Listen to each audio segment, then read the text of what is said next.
All right, what is going on, everybody? We are live here from the After Review Studios. I am your host, Pete. Joining me, as always, on this now lovely Friday, my co host, Scott, for week 3 of Backyard Bookies. Now, Scott, we were supposed to be taking a hot sauce rip this week, but some circumstances came up due to us being tied because Arizona State sucks. So why don't you explain to everybody what we're going to do instead? Yeah, we're gonna roll this over like we're playing golf, skin game. I think it's coming down to this last this third week. If one of us ends up taking the lead, they're taking the first three. I think it's gonna be good entertainment. I mean the first three aren't that bad. They're gonna be kind of mild. The third one might be a little hotter, but um, I mean yeah, the first three aren't gonna be that bad. So might as well get those ripped off, get them out of there, and then we can move on to the hotter ones The as fun. the season goes along. Um, yeah, so no hot sauce rips this week. We are tied, but we did do better than last week. We got more than one right. We both got two correct. So We went good for us. 500. Damn you, Arizona State, you bastards. But that's what they get for not scoring a touchdown. So, now that we're tied, we did much better. Week 2, a little better for us to figure out. Week 1's always the hard week. I'm kind of liking the board a lot better this week. What do you got for us for your first pick? Yeah, I'm trying to pull up my first pick here, but yeah, I'm with you. I like this board a whole lot better than last week. I mean, there are a bunch of bigger spreads this week, but there's definitely a bunch of closer matchups. Obviously, we play Notre Dame, so that's just one. But for my first pick, I actually went a bunch of couple over unders this week. A little different. Let's see if I can pull this up. Where's it at? Here we go. So I got Oregon and Northwestern in the first game. Um, Northwestern coming off, I think they won last week, didn't they? Yeah, They they beat house somebody bad. Wilmington, UNC Wilmington, I think. Um, put up 42 points against kind of a much weaker opponent. But I'm more looking at Oregon here. I mean, they're putting up 59 and then 69. Nice points. Against Oklahoma State, 69 points against them. That's a Big 12 opponent. Good or bad, that's a Big 12 opponent. Only 28 point spread in that game. They put up 69. Obviously, Oklahoma State didn't have their quarterback. They started someone, and he was absolutely abysmal from the get go. I think they scored 4 touchdowns in the first quarter. It was pretty bad. But in this one, I'm kind of going. I'm going with Oregon scoring a lot. Um, 35 points is going to be fine. Over 48 and a half is what I'm looking at here. 48 and a half seems like not nearly enough. I think it should be in the 60s, but that's just me. But yeah, I mean, I think we can take care of 7 touchdowns in this game. Maybe Northwestern scores twice. So yeah, I see Oregon, putting up a bunch of points here. They've definitely shown that they can. So with a new quarterback, Dante Moore. So yeah, we're gonna go over 48 and a half. Oregon Northwestern, 11 a.m. on Fox. Yeah, I like this one a lot. This is kind of a weird game. First of all, like 11 a.m. Maybe the early morning stuff gets to Oregon. Oregon's been an absolute juggernaut the first 2 weeks. I was on the Duck train last week. I'm riding the Duck train again this week. This goes right into my first pick as well. I'm gonna swallow the 27 and a half here on the road against Northwestern. Northwestern, I mean, oh, they feel good. They have a lot of famous sports writers and shit that went to Northwestern. Cool. They beat UNC Wilmington. I don't even think Western Illinois Leathernecks. It's not even UNC Wilmington. It's not even a Oh, real football school. That's how bad it is. They got housed by a mediocre Tulane team. Like Tulane's fine. They're not as good as last year. Tulane. Oregon is gonna slaughter this team. It's not gonna be close. It's a small stadium too. It's kind of a weird atmosphere. And the tickets are kind of cheap, $180 for the tickets. Kind of feels nice, like 888 to get in. I was like, that's not too bad for Oregon. I think Oregon's better than last year. Actually, I think this is a national championship team. Oregon's top 5 in like every offensive category. They're third in total offense, or they're third in points scored. They're top they're top 3 in yards, or they're top 10 in yards. They're top 5 in rushing.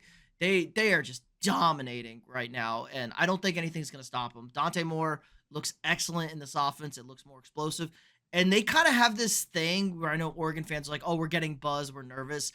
They go for the jugular, man. They had 2 touchdowns in 5 plays to start the game last week, back-to-back pick sixes. This team, I think, running the table last year, winning the Big Ten, and then getting like just gut punched one game out, it's over, like kind of gunshot to the head. It's just over, like blackout cut to the Sopranos. I think this team is insanely motivated right now. They are locked in, they're focused, and they're kind of flying under the radar. Third best team in the Big Ten. Like everyone's on Penn State, everyone's on obviously Ohio State, the defending national champions. So I love this spot for Oregon. Insanely low number. Oregon probably covers this by themselves. You just have to worry if Northwestern doesn't score. Like if they get to like, they get to like 45 and it's 45 nothing, maybe you get into a little scary territory, but I think you're in good shape. I'm taking the Ducks here. Under that key number, too. It was 28.5 for a while. I don't think it matters. I think I'm going to ride Oregon until they don't cover a spread. Yeah, I'm with you. I mean, I think someone's taking Oregon every single week until they prove us different. They definitely proved me different week 1, but we can skip over that. Quick course correct. If we get an over and a Ducks cover again, Ducks are our team this year. We're gonna be running out in Labubu duck costumes, the most horrifying image I've ever seen in my life. Insert photo here. God, don't ever show that again. All right, what is your second bet this week? Yeah, I got another Big Ten game, another over/under. USC Purdue. This one's a little different here. I'm looking at the total on action. 98% of the bettors on the total are taking the under. That's a little weird, but I am too. I'm taking the under in this one. I actually looked at that before, and actually I looked at it after. I'm like, oh, I guess 98% of the world is on the same side as me, but normally don't do that. But we're going to this week. Purdue hasn't really played anybody. Ball State 31-0. They get beat every single week by everybody. Ball State's bad. Ball State's really and bad. And was Southern Illinois here. That is. Yeah, Southern Illinois, the Salukis. 34-17 in that one. They beat another pretty bad team. And USC also hasn't really played anybody. So putting up big numbers against bad teams, I think once you put 2 Big Ten teams together, they're going to actually start playing a little real football here. The number isn't super low, so it's kind of nice. You can definitely get a few touchdowns and be fine. It's 59.5. So yeah, I'm gonna take the under in this one. A lot of points can still be scored, and can still get that number. You still go 35-20 and still get that done. Yeah, 2 mediocre teams, sort of. USC may be on the higher end, but not ranked. Yeah, I think I'm just I'm riding with 98% of the world here. It's not what I normally do, but I'm gonna do it. Gonna take the under 59.5. Yeah, USC like number one in every USC and like number one in like every offensive category. So little scary here, but like you said, they've played absolutely nobody. And the stuff that's kind of stuck out to me a little bit watching USC is they're really not that physical still. They tried to address the physicality, which got to them last year with Big Ten conference play. They struggled with it, and they still feel a little soft up front on both sides of the football. They got pushed around a little bit in a couple of spots. And Purdue's going to play Big Ten defense. Like you said, they're 2-0. I don't think Purdue's as bad because they won both their, a normal bad Purdue team would lose one of these games over here. Would they play like, Southern Ball State, and they would struggle. Like, okay, they didn't cover 20.5. They won 34-17. That's fine. 31-0 against Ball State. So the defense is clearly fine. So if we can get a game, like you said, it's 59, get a game in the 20s, you're in pretty good shape here on this one. The only thing you got to worry about is like a turnover, short field, which I don't think we're going to have to deal with that. I'm interested to watch this one. USC has obviously sparked my interest. It is, again, the 98. I'm viscerally scared now that you're on with 98%. I'm yeah, sure I you am are too. That's a tough spot for you. All right, for my second bet. Oh, my phone could. I'm going with another total as well. A lot of points this one. I think we've kind of figured out what teams are good on the offensive side of the football and what teams are bad on the offensive side of the football. And I'm actually going to keep with our trend here. Offense, offense, offense, offense, offense.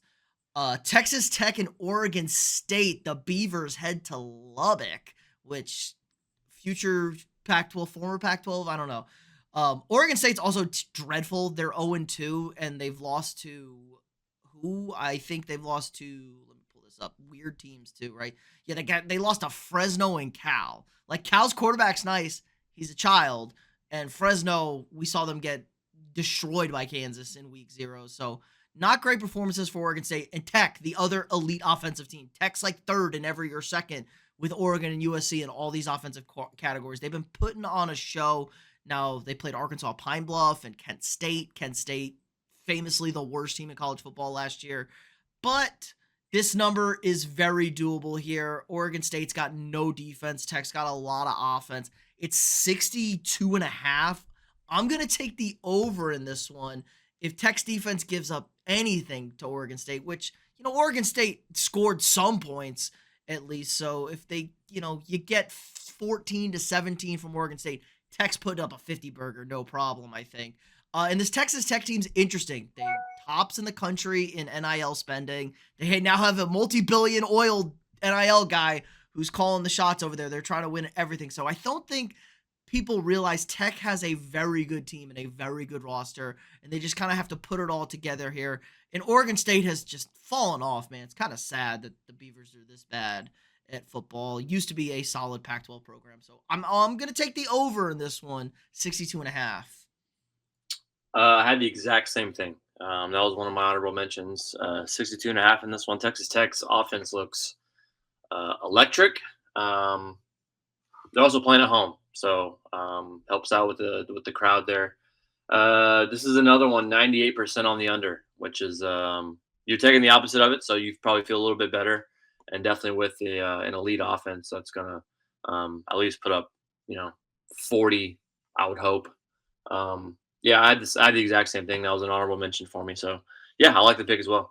I think people are people still riding like the week 1 and week 2 under craze because like defenses kind of dominate, especially in like Power 5 matchups. Yeah, those trends change. I mean, it's not. They gonna be are like yes, we're in week all 3 year. now. Offenses have figured it out, and also like Oregon State's like not a defense over here. We just saw Also, Oregon score also 6. Vegas has figured it out a little bit too. I mean, they've also seen the trends too, and they're going to be adjusting their lines to make sure They're putting Beatty things numbers fly. out there. Yeah, Yeah, they're trying to exactly. get you to bet the under. They're begging, please bet the under, please. Yeah. So for let's see my third pick here. No more Big Ten. We're going SEC here. Texas and UTEP. I saw this number and I was like, are we sure Arch Manning can put up that many points to cover this? Um, I imagine they'll win the game, but I got, UTEP plus 41.5 in this. I can see Arch maybe winning by 5 touchdowns, but maybe max that. He just doesn't look. I mean, I'm not gonna He jump off the he train just yet. He he can be probably very, very good, but they are playing another quarterback who was a 5-star guy, USC, Malachi Nelson. I mean, if they put up 2 touchdowns, that's 55 points that UT is gonna have to put up. So, touchdown and a field goal might put it away. So, and once you get into the fourth quarter, they're putting in subs. If they're up by, if UT's up by 28, 30 points, they're going to be kind of cruising till the end. Um, it's just a crazy number for me for a team that has a decent quarterback, decent offense, and that they put up a few points and they can cover this. Not with ease, but no, I'll feel comfortable, having 41.5 in my pocket with a much inferior team. So, yeah, 41.5. I'm going UTEP plus 41.5 against UT at home. I like this one a lot. Arch Manning, 4 touchdowns in 5 minutes, stuff like that. The guys who watched the tape said it was not that good. It struggled in the first half of that game. last week against San Jose State and did a long yak play from the receivers. Like there's some real concerns there with Arch Manning, especially with his age. Everyone's treating him like he's young. He is not young. He is a seasoned quarterback. He just hasn't been playing. So I do like this one. It's a big number. Texas defense is legit and scary, but UTEP get you at least a touchdown here, maybe a field Yeah. goal and a touchdown. So 10, and it puts Texas in a bad spot. Just no defensive scores. If as long as Texas doesn't score on defense, I think you're in good shape because Texas also likes to run the ball. They like to run the ball. They like to bleed clock. They shorten games up really nice. So these really big numbers are nice to see here.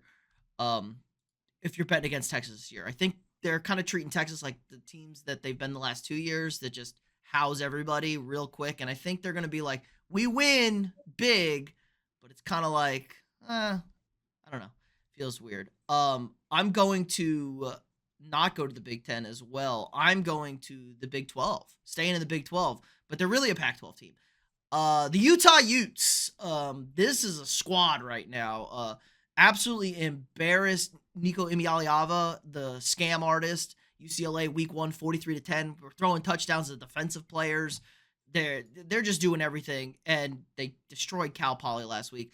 But Utah actually got out of the Cam Rising cycle. They're out of the Cam Rising cycle. Will he, won't he? Can he play? Is he going to play?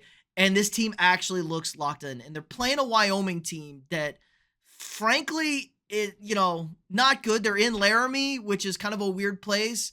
But Wyoming is bad. They won 10-0 against Akron. Akron hasn't scored a point yet this year. This is the worst offensive team in football. They won 10-0. They beat Northern Illinois 31-7.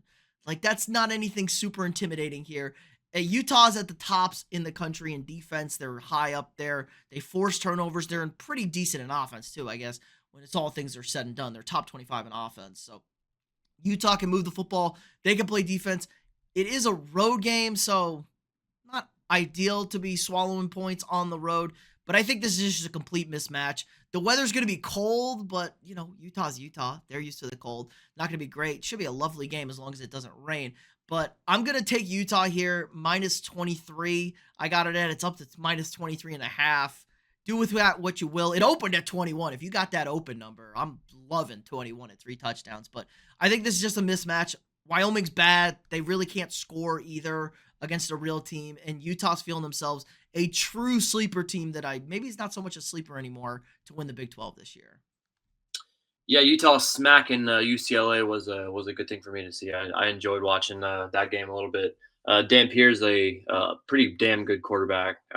Like you said, the distraction of Cam Rising being there for 10 years. I mean, that's literally the biggest weight off the entire program's shoulders. I mean, you got the big win against, or almost big win against Ohio State in the Rose Bowl, but just after that, everything went downhill. Like you said, will he play? Will he not play? Is his knee okay? Is his shoulder okay? Is he broken? Is he not broken? Uh, yeah, he pretty much put Utah in purgatory for a few years, and finally they have a real quarterback, a real transfer quarterback who can run a little bit, throw a little bit. He's a short guy. I think he's on like 5'10", but um, great offense, and finally that chapter's over, and I feel like they can definitely smack Wyoming this week. 24.5, 23.5's a lot, but yeah, just the way they're looking, they can definitely cover that. It's only 58 degrees in Laramie. It's not crazy, but It's not snowing yet. Soon it's not it'll snowing be yet. snowing. We'll get there, but yeah, 10-0 against Akron's crazy. I saw that yesterday with Akron not scoring anything yet. I looked to see who they're playing. They're playing UAB this week. They're only, I think, 10.5-point dogs. Over under is kind of crazy. I think it's in the 50s or 60s. UAB's really Okay, bad. Trent yeah, I Dilfer guess has tanked that program. it was like, yeah, I guess we'll see. I guess we'll see how 2 bad teams play against each other and see what that score is going to be. But yeah, 10-0 against Akron is crazy. Yeah, I always want to root for my Utes. Always happy to see them doing well. Yeah, they're back. Funny enough, Dan Pierre transferred on our online dynasty. He's about to win the Heisman at USC. So do with that with what you will. All right, give us some honorable mentions, and then I'll do back, and we'll hit the underdogs. All right. I have Colorado plus 5.5 at Houston. They're playing a backup third string quarterback who looked pretty good last week against our old quarterback Connor Wegman. Went back and forth on this one, but I think I'm going Georgia Tech plus 3.5 against Clemson. They are at home. Haynes King is not playing though. I don't believe he might not be playing. Might be wrong there, but I think he might be hurt in that one. So we'll see what happens there.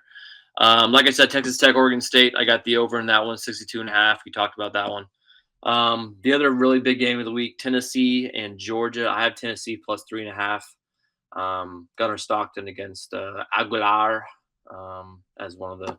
I was watching ESPN bet and some lady said his name weird. Like okay, just say it. I'm glad she knew that he played for, Tennessee Yeah. and not still at Joey UCLA. Aguilar. I'm like, just say his name right. Just say it normally, please.